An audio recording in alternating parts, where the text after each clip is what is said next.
California marked a historic milestone this year when the state's first Muslim judge, Halim Dhanidina, was appointed to the California Court of Appeal. His position comes at a time of rising anti-Muslim sentiment across the country, with people judging him because of his religion and questioning his role in democracy. PBS NewsHour weekend special correspondent David Tereshchuk has the story. Kevin, I'm open. You got a teammate. A regular family man to all intents and purposes, Halim Dhanidina spends much of the weekend with his children. But on working days, Dhanidina wields great authority over other people's lives and families as a judge. And he carries an uncommon distinction in America's courtrooms. He's a Muslim, one of very few among this country's judges. I've been faced with people who would make ignorant or bigoted comments, and it was just something that you learn to deal with. It's very easy for people to imagine what horrible things would happen if a Muslim is a judge if there aren't any Muslim judges. By providing what I'm hoping is a counterexample, it sort of demystifies the subject. America's most senior judge professing the faith of Islam had a substantial career in the California state court system, progressing to more elevated positions over time and ending up here, sitting on the State Court of Appeal. Dhanidina was born in Chicago to Gujarati parents from the Indian subcontinent who had already migrated to East Africa before coming to America. He attended college in California, gaining his law degree there too. He then got a junior job in a district attorney's office, soon becoming a prosecutor himself. A colleague from those days, Judge Andrew Kim, recalls him well. Talking to him about cases, it was obvious that he was light years ahead of me in terms of trying cases, his ability to connect with juries. Dhanidina came to take the lead in prosecuting the kinds of crime to which California's Justice Department applies some no-nonsense labels. The last two trial assignments I had were the hardcore gang division, which is I think what you're referring to, and then the major crimes division was the one I went to after that. Sounds like heavy duty. You could say that. I mean, Los Angeles does have something of a gang problem. I was in that unit for almost 4 years, handling any kind of violent crime, usually murders or attempted murders, that had a gang-related angle. In 2012, Governor Jerry Brown made him a Superior Court judge. Initially, at least, Dhanidina didn't think much about his being the first Muslim to be appointed to the bench in California. Then things changed when he was greeted with more than just congratulations. There was some negative feedback too, mostly on the internet, certain websites that I think it was sort of third rail for them or the people who read their sites to have a Muslim appointed as a judge. And so really horrible things were being written about me. The governor's office received slews of hate mail about Dhanidina, including threats to his safety. But the negative response did not stop Governor Brown from promoting him to the state courts of appeal in 2018, making him the country's highest-ranking Muslim judge.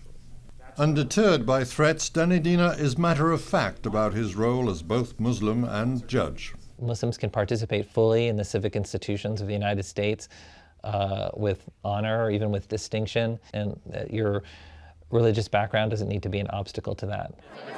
He sees it as an important part of his job to go out among the community. Here, he's helping to preside at a bridge-building event that links Los Angeles Jews with the city's Muslims. You have all taken risks to be here. Clearly, fighting the traffic tonight was the first risk. Everyone mentioned it. His co-chair is Jewish, Rachel Andress. He cares so much about the community, about Muslims, about Jews, about relationships, about fairness, about equality. I've gotten to know him over the past 4+ years when it's been a pretty difficult time in America. And I feel like we've had each other's backs. After the Pittsburgh shooting, you know, when I turned on my phone, my first email was from Halim. And it was so meaningful that that was the first person that reached out. Dhanidina was brought up in the Ismaili branch of Islam, which emphasizes respect for other people's beliefs and traditions. That was driven home by my parents and by, other Ismailis who have learned very early on that pluralism in society is a good thing, and diversity in society is a strength. And no better place to demonstrate that really than a place like the United States. It was really nice, actually. In today's United States, Dhanidina uses his position to reach out in perhaps unexpected directions. He's addressed a chapter of the Conservative Federalist Society at the Evangelical Christian Trinity Law School. As someone who's Muslim, who was a lawyer and now was a judge and now is an appellate justice, it's part of my responsibility to, where there are opportunities, to try to educate people. The Federalists at Trinity wanted to discuss a fear frequently voiced among conservatives, that Sharia law, the body of religious law observed by many Muslims, might be gaining undue influence in America's courtrooms. There's something about being a Muslim that people believe makes you an adherent to this version of what's called Sharia law that they know about from what they see on the news. You know, horrible things done in the name of religion in other parts of the world.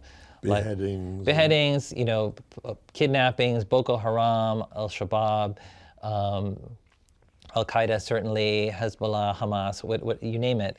And so therefore, people believe if a Muslim were in the legal system, they would apply that type of law in our society. I've always felt that there are people who have these doubts in good faith, and so I want to try to dispel them if I can.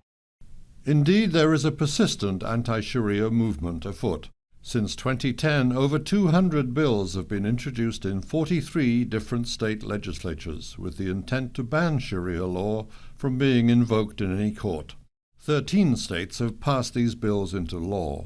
That issue, I think, is perhaps being used as sort of a wedge issue to try to isolate an insular minority or make people feel that American citizens who happen to be Muslim are foreign.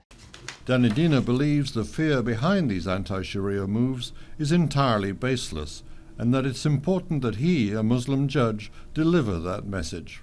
I think the law applies the same to everyone, regardless of their religion, regardless of their gender, and that, you know, the legal system is intended to be free from religious influence. It's a secular system. Do you believe that under the wage order... So just how does the justice's background as a Muslim inform his decision-making in court?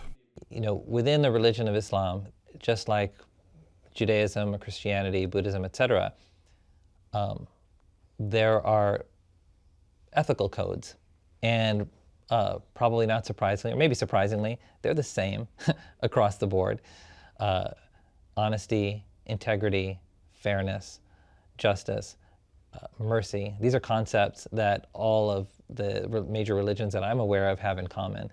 And to that extent, my religious upbringing or beliefs play a role because I think it is important to be honest, have integrity, treat people fairly.